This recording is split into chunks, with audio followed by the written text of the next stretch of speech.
அமெரிக்க வெள்ளை மாளிகையில் அவசரமாக கேங் ஆஃப் ஃபைவ் குழுவை சந்திக்க போகும் அமெரிக்க வெளியுறவுத்துறை அமைச்சர் மார்க்கோ ரூபியோ. எதற்காக கேங் ஆஃப் ஃபைவ் குழுவை அவசரமாக இவர் சந்திக்க போகின்றார்?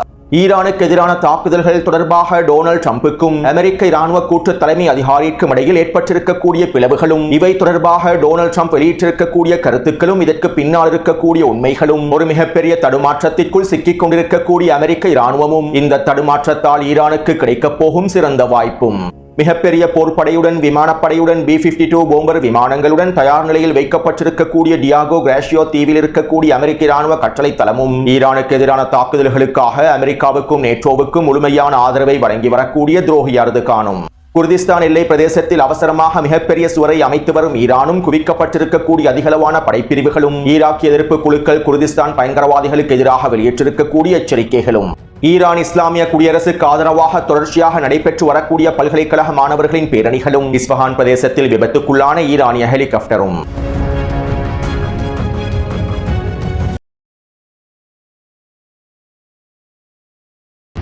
எல்லா திசையிலும் அதிரும் போர் முழக்கங்கள் தொடர்பாகவும், அனைத்து தயார்படுத்தல்கள் தொடர்பாகவும், ஈராக் எதிர்ப்பு குழுக்கள், யமன் ஹவுதி இராணுவத்தினர், ஹிஸ்புல்லா இராணுவத்தினர் எடுத்திருக்கக்கூடிய அதிரடியான முடிவுகள் தொடர்பாகவும், நெட்டன்யாஹுவும் இஸ்ரேலி ஆக்கிரமிப்பின் எதிர்க்கட்சி தலைவரும் ஒன்றிணைந்து ஈரானுக்கு எதிராக எடுத்திருக்கக்கூடிய முடிவுகள் தொடர்பாகவும், ஈரானுக்கு எதிரான தாக்குதல் பதற்றங்கள் தொடர்பாகவும் பல முக்கியமான தகவல்களை உள்ளடக்கி இருக்கக்கூடிய காணொலியை இன்று மதியம் வெளியிட்டிருந்தேன். அந்த காணொலியை பார்வையிட்டதற்கு பின்பு தற்போது வெளியிட்டிருக்கக்கூடிய காணொலியை பார்வையிடுங்கள். இதன் மூலமாகத்தான் செய்திகளுடைய தொடர்ச்சிகளை உங்களுக்கு தெளிவாக புரிந்து கொள்ள முடியும். மேலும் மதியம் வெளியிட்ட காணொலியின் லிங்கினை கீழே பதிவிட்டுள்ளேன்.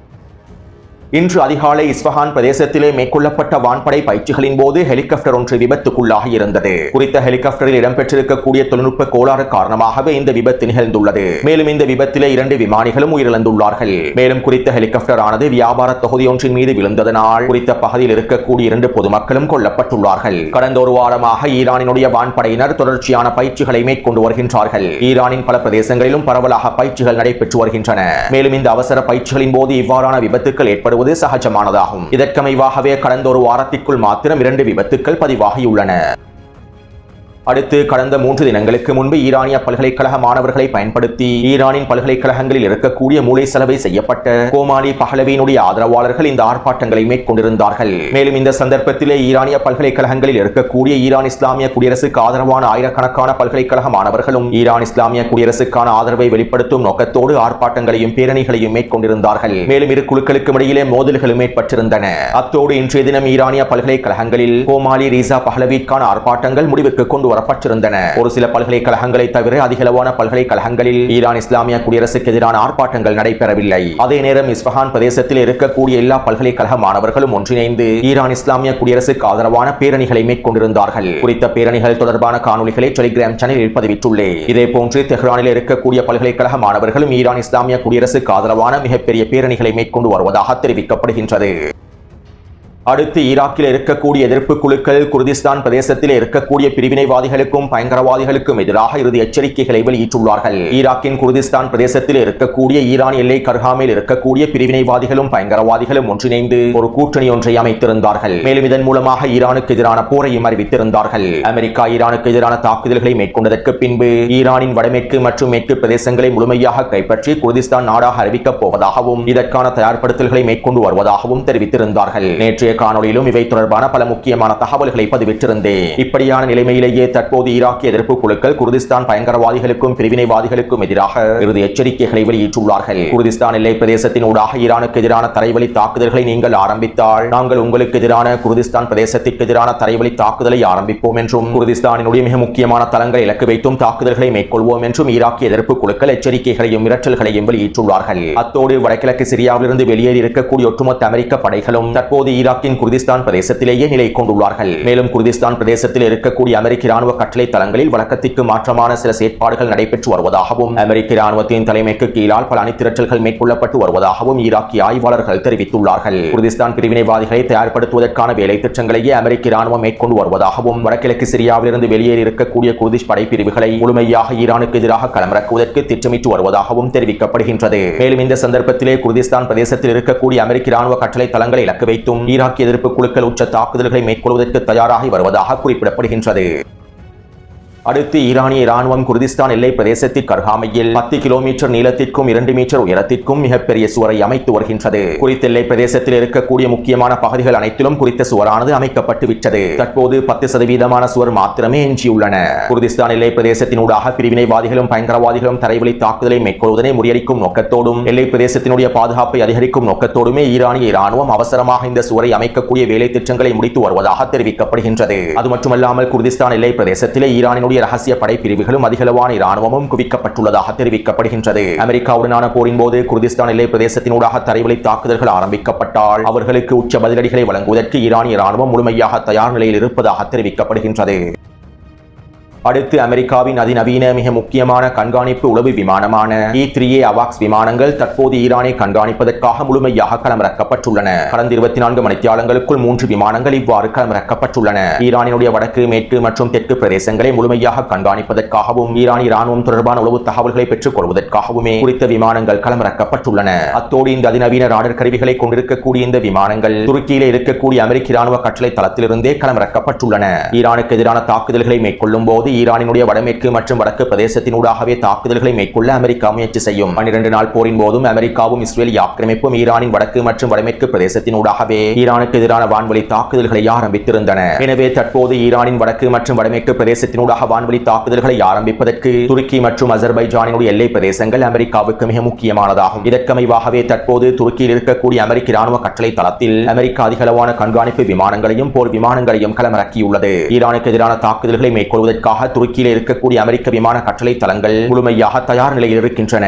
இப்படியான நிலைமையிலேயே ஈரான் தொடர்பான கண்காணிப்புகளை முழுமையாக மேற்கொள்வதற்காகவும் அமெரிக்கா துருக்கியினுடைய வான்பரப்பை முழுமையாக பயன்படுத்தி வருகின்றது. அது மட்டுமல்லாமல் நேட்டோவினுடைய உளவு விமானங்களும் தற்போது துருக்கியிலே களமிறக்கப்பட்டுள்ளன. துருக்கி ஒரு நேட்டோ நாடு என்பதனால் துருக்கியை பயன்படுத்தி ஈரானுக்கு எதிரான தாக்குதல் திட்டங்களையும் ஈரான் தொடர்பான கண்காணிப்புகளையும் மேற்கொள்வதற்கு நேட்டோ முழுமையாக களமிறங்கியுள்ளது. சுருக்கமாக குறிப்பிடுவதாக இருந்தால் துரோகி அர்துகான் ஈரானுக்கு எதிரான தாக்குதல்களுக்காக அமெரிக்காவுக்கும் நேட்டோவுக்கும் துருக்கியினுடைய பரப்பையும் துருக்கியின் இராணுவ கட்டளை தளங்களையும் முழுமையாக திறந்து கொடுத்துள்ளார்.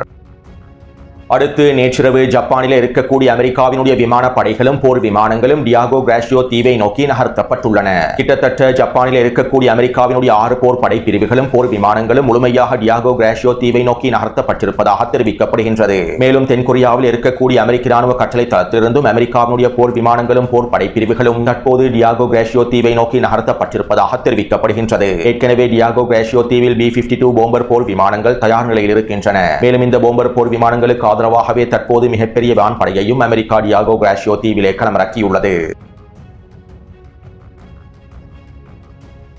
அடுத்து பென்டகன் அதிகாரிகள் உட்பட தளபதிகள் உட்பட அமெரிக்க இராணுவத்தினுடைய கூட்டு தலைமை அதிகாரி கூட்டுப்படை தளபதி ஜெனரல் டென் கெய்ன் டொனால்ட் ட்ரம்புக்கு அவசரமாக ஆலோசனை செய்தி ஒன்றை அனுப்பியிருந்தார். ஈரானுக்கு எதிரான தாக்குதல்களை மேற்கொள்ள வேண்டாம், இது மிகப்பெரிய சிக்கல்களை ஏற்படுத்தி விடும் என அமெரிக்க இராணுவத்தின் கூட்டு தலைமை அதிகாரி டொனால்ட் ட்ரம்புக்கு செய்திகளை அனுப்பி வைத்திருந்தார். இவை தொடர்பாக இன்று மதியம் வெளியிட்ட காணொலியில் தெளிவாக குறிப்பிட்டுள்ளேன். மேலும் அமெரிக்க இராணுவ கூட்டுப்படை தளபதி டொனால்ட் ட்ரம்புக்கு அனுப்பியிருக்கக்கூடிய இந்த தகவல்களும் செய்திகளும் ஆலோசனைகளும் சர்வதேச ஊடகங்களில் மிகப்பெரிய பேசு பொருளாகவும் மாறியிருந்தன. இதைத் தொடர்ந்து டொனால்ட் ட்ரம்ப் ட்ரூத் சோஷியல் தளத்தில் இவ்வாறு பதிவிட்டார். அமெரிக்க கூட்டுப்படை தளபதி தொடர்பாக ஊடகங்களில் பரவி வரக்கூடிய செய்திகள் அனைத்தும் 100% போலியானதாகும். கூட்டுப்படை தளபதி ஜெனரல் கெய்ன் நம் அனைவரை போன்றே போரை விரும்பவில்லை. ஆனால் இராணுவ மட்டத்தில் ஈரானுக்கு எதிரான தாக்குதல்களை மேற்கொள்வதற்கான முடிவுகள் எடுக்கப்பட்டால் இந்த போரை இலகுவாக வெற்றி கொள்ள முடியும் என்றும் ஈரானுக்கு எதிரான தாக்குதல்களை இலகுவாக மேற்கொண்டுவிட முடியும் என்று ஜெனரல் கெய்ன் குறிப்பிட்டிருந்தார். ஈரானின் அணுசக்தி தளங்களை இலக்கு வைத்து நாங்கள் மேற்கொண்ட மிட்நைட் ஹேமர் தாக்குதல்களுக்கும் இவர் தான் பொறுப்பாக இருந்தார். இதனால் ஈரானை பற்றி அவருக்கு நன்றாகவே தெரியும். இவருடைய வழிகாட்டுதலுக்கு கீழால் எங்களுடைய B-2 போம்பர் போர் விமானங்கள் ஈரானின் அணுசக்தி தளங்களை முழுமையாக அழித்தன. மேலும் ஜெனரல் கெய்ன் ஒரு சிறந்த போராளியாக இருக்கின்றார். அவர் உலகின் சக்தி வாய்ந்த இராணுவத்தை நடத்தக்கூடியவராகவே இருக்கின்றார். ஈரானுக்கு எதிராக தாக்குதல்களை மேற்கொள்ளக்கூடாது, ஈரான் மீது நாங்கள் போரை ஆரம்பிக்க கூடாது என அவர் ஒரு பொழுதும் குறிப்பிடவில்லை. அதே போன்று ஊடகங்களில் நான் கேள்விப்பட்ட ஈரானுக்கு எதிரான வரையறுக்கப்பட்ட தாக்குதல்கள் தொடர்பாகவும் அவர் எந்தவிதமான கருத்துக்களையும் வெளியிடவில்லை. ஜெனரல் கெய்ன் அவர்களுக்கு ஒன்று மட்டுமே தெரியும், எவ்வாறு ஈரானுக்கு எதிரான போரை வெற்றி கொள்வது, எவ்வாறு வழிநடத்துவது என்பது பற்றியே அவருக்கு தெரியும். ஈரானுக்கு எதிரான போரை நான் தான் முடிவு செய்வேன். என்னுடைய முடிவுக்கு அமைவாகவே ஈரானுக்கு எதிரான போர் ஆரம்பிக்கப்படும். மேலும் ஒப்பந்தம் செய்யாமல் இருப்பதனை விட ஒப்பந்தம் ஒன்றை முடிப்பதையே நான் விரும்புகின்றேன். ஆனால் ஈரானோடு ஒரு ஒப்பந்தம் நடக்காவிட்டால் ஈரானுக்கும் அந்த நாட்டு மக்களுக்கும் மிகவும் மோசமான நாளாகவே மாறிவிடும் என டொனால்ட் ட்ரம்ப் தெரிவித்தார். ட்ரூத் சோஷியல் தளத்திலே டொனால்ட் ட்ரம்ப் அவசரமாக இவ்வாறான பதிவை வெளியிட்டிருப்பது டொனால்ட் ட்ரம்பினுடைய இந்த கருத்துக்கள் பொய்யானவை என்பதனை உறுதிப்படுத்துகின்றன. ஈரானுக்கு எதிரான போரை ஆரம்பிக்க வேண்டாம் என அமெரிக்க கூட்டு தளபதி ஜெனரல் கெயின் குறிப்பிட்டிருப்பது உண்மை என்பதனை டொனால்ட் ட்ரம்பினுடைய இந்த பதில்களை உறுதிப்படுத்துகின்றன. மேலும் இந்த நிலைமைகள் தொடர்பாக மத்திய கிழக்கு ஆய்வாளர் ஒருவர் இவ்வாறு தெரிவித்துள்ளார். டொனால்ட் ட்ரம்புக்கும் அமெரிக்க இராணுவ கூட்டு தலைமை அதிகாரிக்கும் இடையிலான பிளவானது ஈரானை தாக்குவதற்கான திட்டங்கள் காரணமாக ஏற்படவில்லை. ஈரானுக்கு எதிரான போரை ஆரம்பிப்பது தொடர்பாக ஏற்படவில்லை. மாறாக ஈரானுக்கு எதிரான போரை ஆரம்பித்ததற்கு பின்பு இந்த போரின் மூலமாக ஏற்படக்கூடிய பின்விளைவுகளை எவ்வாறு சமாளிக்க முடியும் என்பது தொடர்பாகவே பிளவுகள் ஏற்பட்டிருந்தன. மேலும் ஈரானுக்கு எதிரான தாக்குதல்களை மேற்கொண்டதற்கு பின்பு ஈரானிலே ஆட்சி மாற்றத்தினை ஏற்படுத்த முடியுமா என்பது தொடர்பாகவும் பிளவுகள் ஏற்பட்டிருந்தன. ஈரானுக்கு எதிரான தாக்குதல்களை மேற்கொண்டதற்கு பின்பு ஈரான் உச்ச பதிலடிகளை வழங்கும். இந்த பதிலடிகள் மூலமாக ஏற்படக்கூடிய பின்விளைவுகளை நினைத்து அமெரிக்க இராணுவ கூட்டுப்படை தளபதி கவலை அடைகின்றார். மேலும் இந்த பின்விளைவுகளை சமாளிக்க முடியாத நிலைமை ஏற்படுமா என்றும் பயப்படுகின்றார். மேலும் ஈரானுக்கு எதிரான தாக்குதலுக்கு பின்பும் ஈரானுக்குள்ளே ஆட்சி மாற்றத்தினை ஏற்படுத்துவதனை உறுதி செய்ய அவரால் முடியவில்லை. இந்த காரணங்களின் விளைவாகவே டொனால்ட் ட்ரம்புக்கும் அமெரிக்க இராணுவ கூட்டு தளபதிக்கும் இடையில் பிளவுகள் அதிகரித்துள்ளன.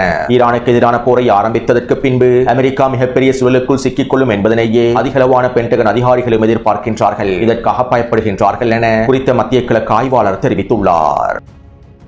சுருக்கமாக குறிப்பிடுவதாக இருந்தால் ஈரானுக்கு எதிரான போரை ஆரம்பிப்பதற்கு அமெரிக்காவினுடைய ஒட்டுமொத்த இராணுவமும் பயப்படுகின்றது. அமெரிக்க இராணுவ கூட்டுப்படை தலைமை அதிகாரிகளும் தளபதிகளும் பயப்படுகின்றார்கள். ஈரானினுடைய பதிலடி தாக்குதல்கள் எவ்வாறு அமைந்திருக்கும் என்பதனையும் இந்த பதிலடி தாக்குதல்களை சமாளிக்க முடியுமா என்பதனையும் நினைத்து பயப்படுகின்றார்கள். மேலும் ஈரானின் களத்தில் ஆட்சி மாற்றத்தினை ஏற்படுத்த முடியாது, வெற்றிலக்குகளை அடைந்து கொள்ள முடியாது என்பதிலும் அமெரிக்க இராணுவ தலைமை அதிகாரிகள் உறுதியாக இருக்கின்றார்கள். அமெரிக்காவினுடைய இந்த நிலைமைகளைத்தான் கடந்த 2 நாட்களுக்கு முன்பும் நான் காணொலிகளில் குறிப்பிட்டிருந்தேன். இந்த நிலைமையில் அமெரிக்கா ஈரானுக்கு எதிரான தாக்குதல்களை போரை ஆரம்பித்தால் யுத்த களத்திலே அமெரிக்காவுக்கு பல இழப்புகளும் பாதிப்புகளும் ஏற்படுத்தப்படும். தற்போது அமெரிக்கா ஒரு மிகப்பெரிய தடுமாற்றத்திற்கு மத்தியிலேயே ஈரானுக்கு எதிரான போரை ஆரம்பிக்க போகின்றது. இவ்வாறு தடுமாற்றத்திற்கு மத்தியில் அமெரிக்கா போரை ஆரம்பித்தால் நிச்சயமாக அவர்களுடைய போர் தந்திரங்களில் தீர்மானங்களில் பிழையான முடிவுகள் எடுக்கப்படும். இவ்வாறு போர்க்களத்திலே அமெரிக்க இராணுவம் எடுக்கக்கூடிய பிழையான முடிவுகள் ஈரானுக்கே சிறந்த வாய்ப்பாக மாறப்போகின்றது. மேலும் இந்த தடுமாற்றத்திற்கு மத்தியில் இவர்கள் எடுக்கக்கூடிய பிழையான முடிவுகளே அமெரிக்காவுக்கு புதைக்குழியாகவும் மாறப்போகின்றன.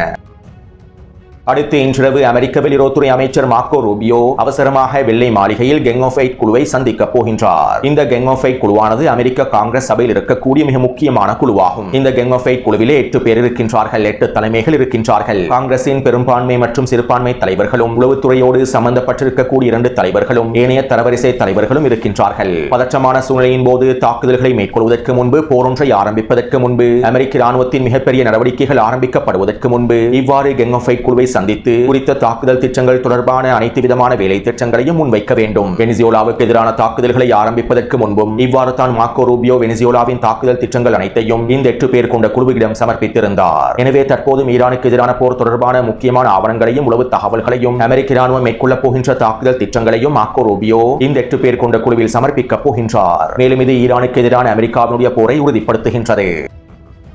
அத்தோடு வருகின்ற வியாழக்கிழமை ஜெனீவாவில் நடைபெறப் போகும் 3ஆம் சுற்று பேச்சுவார்த்தைகளுக்கு அமெரிக்க தூதர் ஸ்டீவ் விட்கோஃபும் ஜெரட் குஷ்னரும் அனுப்பி வைக்கப்படுவார்கள் என தெரிவிக்கப்படுகின்றது. இருப்பினும் இந்த பேச்சுவார்த்தை நடைபெறுவதற்கான வாய்ப்புகள் குறைவாகவே இருக்கின்றன. ஒருவேளை இந்த பேச்சுவார்த்தை நடைபெற்றால் இந்த பேச்சுவார்த்தை முடிந்து ஒரு சில மணித்தியாலங்களுக்குள்ளேயே அமெரிக்கா ஈரானுக்கு எதிரான தாக்குதல்களை ஆரம்பிக்கலாம். எனவே இந்த காணொலி தொடர்பான கருத்துக்களை பதிவிடுங்கள். தொடர்ந்தும் என்னுடன் இணைந்திருங்கள். நன்றி, வணக்கம்.